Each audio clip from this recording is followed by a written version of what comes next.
Umaasa ang Gilas Pilipinas Asian Games na buhay pa para kay Abueva, Romeo Perkins, Totoa. Yan ang pag-uusapan natin sa video na ito kaya kung bago ka pa lang sa aking channel baka pwede ipakipindot subscribe button pati na notification bell para palagi ka updated sa mga susunod ko video. Salamat po. Nananatiling nakaawang ang pinto ng Asian Games para kina Calvin Abueva, Terence Romeo, Jason Perkins, at Mo Totoa. Sinabi ni Gilas Pilipinas head coach Tim Coe na may pag-asa pa para sa apat na manlalaro na makakilos kahit na nasa bingit na sila na hindi kwalipikado para sa quadrennial showpiece. Pinangalanan sa orihinal na 12 man lineup sina Abueva, Romeo, Perkins, at Totoa ay nanganganib na hindi makasali sa Asian Games dahil hindi sila kasama sa listahan ng mga manlalarong isinumite sa organizing committee.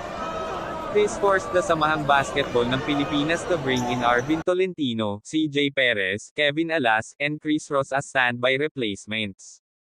Sa kabila ng pagsali sa squad ilang araw bago, nagpakita sina Tolentino at Perez ng ihak ng Nationals ang 86-81 panalo laban sa Korean Basketball League Club na Changwon LB Shakers noong Biyernes sa kanilang nag-iisang tune-up para sa Asian Games.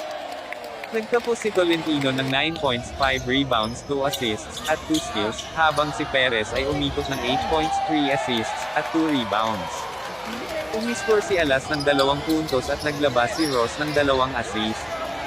Bagamat inamin ni Coe na ang Gilas Pilipinas ay mukhang isang koponan sa labas, na may kasamang mga bagong manlalaro, sinabi niya na sina Abueva, Romeo, Perkins, at Totoa ang may panloob na track para sa mga roster spot kung bibigyan sila ng green light.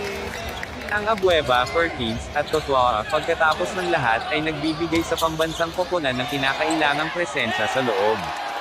Lilipad ang Gilas Pilipinas sa Hangzhou, China sa linggo ika-24 ng Setyembre, sana ay maayos na ang sitwasyon ng lineup nito. Sinabi sa akin na ginagawa pa rin nila lahat para makasama sina Abueva Company sa Asian Games.